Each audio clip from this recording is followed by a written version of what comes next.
The hottest place to live from the 2nd century BC through the 2nd century AD was no doubt ancient Rome. Though like any major city, it wasn't always sunshine and rainbows. Sometimes it was insanely loud streets and using something called a communal sponge to wipe your bum with. Today, we're looking at what was life like in ancient Rome during the Golden Age. But before we dive into the glamorous life of the Romans, be sure to click and subscribe to never miss out on a weird history deep dive. As early as 6th century BC, Rome began taking census information to assist with the needs of the growing population. The population of Rome was generally believed to be in the hundreds of thousands during the 1st century BC and shooting up as high as 800,000 by the reign of Augustus and hitting as many as a cool million during the 2nd century AD. Rome was a hodgepodge of free men and women with varying degrees of wealth, and some not-so-free men and women who contributed to the population frenzy that created a very crowded city with not a lot of space to accommodate its people. Housing was extremely limited with a population of this size, so the city developed insulae, or tenements. Insulae consisted of numerous apartments alongside businesses and shops with large numbers of people living in close confines. They were several stories high, poorly built, and home to a variety of income levels, both poor and only kind of poor. They were also susceptible to being on fire, collapse, and aided in the spread of disease. An alternative to the ever-appealing dorm room coffin-like insulae was a single-family home known as the domus. The domus was appealing to the wealthier Roman resident, and the richer the Roman, the bigger the domus.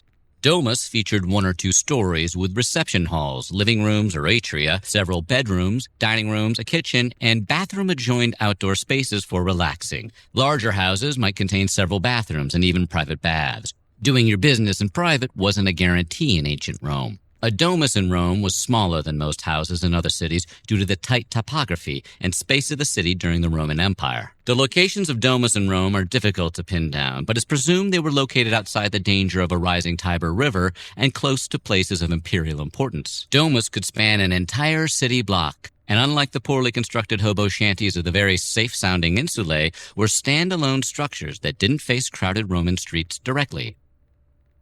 As mentioned previously, bathing and cleanliness of Rome were slightly less conventional than what we're used to in modern times. Everyone from slaves to Roman emperors visited the public baths in the city. Called thermae by the 1st century BC, public baths included hot and cold rooms with pools, steam rooms, and dry heat rooms where people could clean themselves, carry out business transactions, and socialize. The public baths were co-ed until the practice of intergender mingling in public baths was forbidden by Emperor Hadrian, a frequent patron of public baths himself in 2nd century AD. Hadrian famously gave a veteran he saw one of his own slaves to perform the duty. The honor of scraping oil off a human body, normally done with a striggle, belonged to servants for the wealthy people, while poor trash people had to scrape the oil off their own garbage bodies. The number of baths in Rome increased from 1st century BC through the 5th century AD and got even more fancy with the addition of fountains and gymnasias. By 400 AD, it is estimated 800 to 900 public baths were getting weird in Rome. Emperors such as Trajan, Caracalla, and Diocletian gifted Rome elaborate baths that could serve thousands of Romans at one time. Diocletian built the largest, a structure with massive pools lined with marble-clad walls and granite columns. The task of washing clothes in Rome fell to the fuller, who provided an essential service to Romans since most didn't wash their own clothes. Without the benefits and later internet hilarity of Tide Pods, fullers got creative in finding ways to bleach linens and wool garments. Urine. Both animal urine and human urine contain the cleaning agent ammonia. Pee would be diluted with water, thrown into a vat, and fullers would stomp around in the bucket like Lucille Ball did with grapes, only not funny and very gross. By the late 1st century AD, urine became a valuable commodity. So much so, Emperor Vespasian put a tax on urine collected in public. This didn't set well with Vespasian's son, Titus, who didn't think it was super cool for his dad to collect taxes on public conveniences. Vespasian responded by waving a piece of money from the first payment to his son's nose and asked whether its odor was offensive to him. When Titus said no, he replied, "Yet it comes from urine."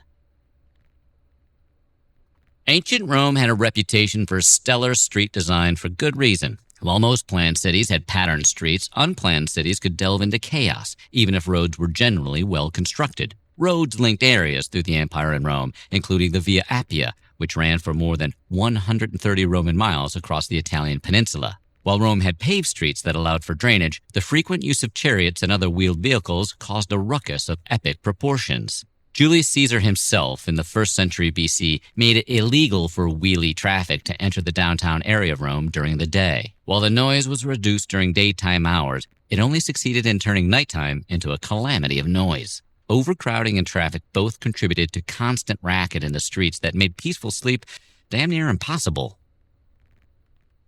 Ancient Rome, with an elaborate system of aqueducts and sewers, had running water in their homes and public places, making them pretty sophisticated, all things considered.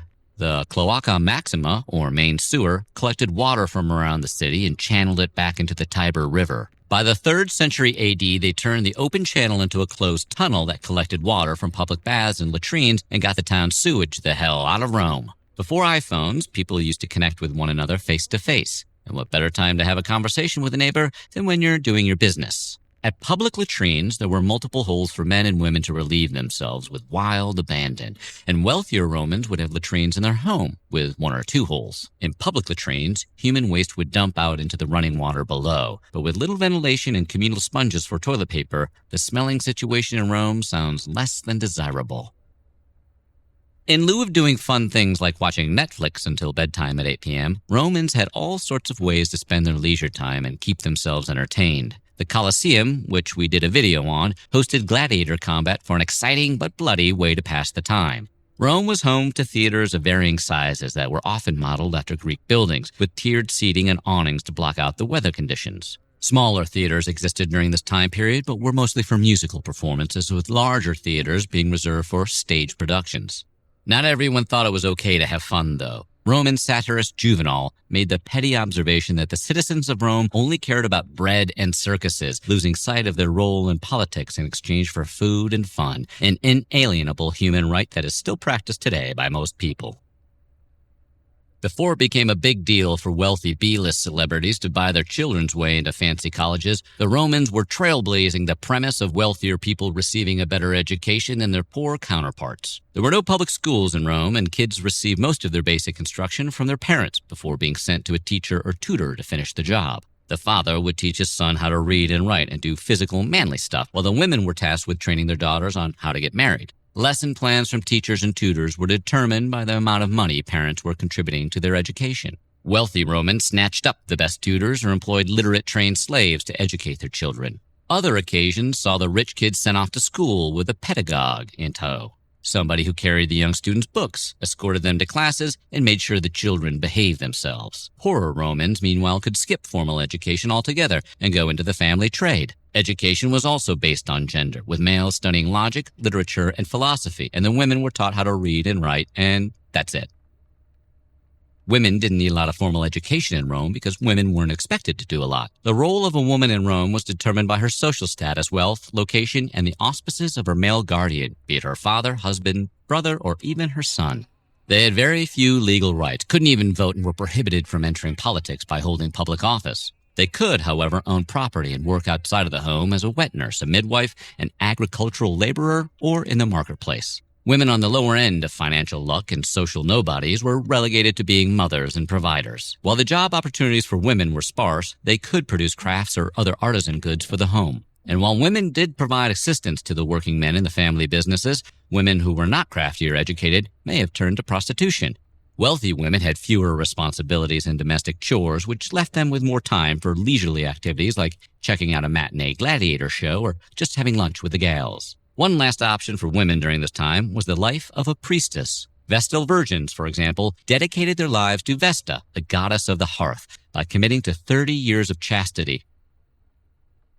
Ancient Rome loved their religions. There were temples to gods within the Roman pantheon throughout the city that acted as links between human existence and divine presence. The temple of Mars Ultor was built to honor Augustus and his military success with the assistance of Mars himself. Temples honoring Venus and Jupiter served as political and religious centers, with Jupiter going through several restorations in the first centuries due to its importance within the Roman state religion. Household gods called Pane oversaw the kitchen and home, making it a safe and abundant space. Other house gods, Lares, were ancestral spirits who were worshipped all day, every day, with additional offerings sprinkled throughout the year to keep things copacetic with the ancestral spirit community.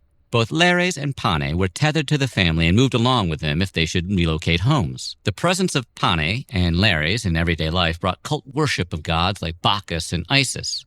The most important cult, however, was the cult we met along the way, the imperial cult. Many emperors were worshipped as deities, which strengthened their ties to the Roman pantheon and earned them a coveted spot amongst the Pane and Lares in the daily worship cycle of a Roman citizen.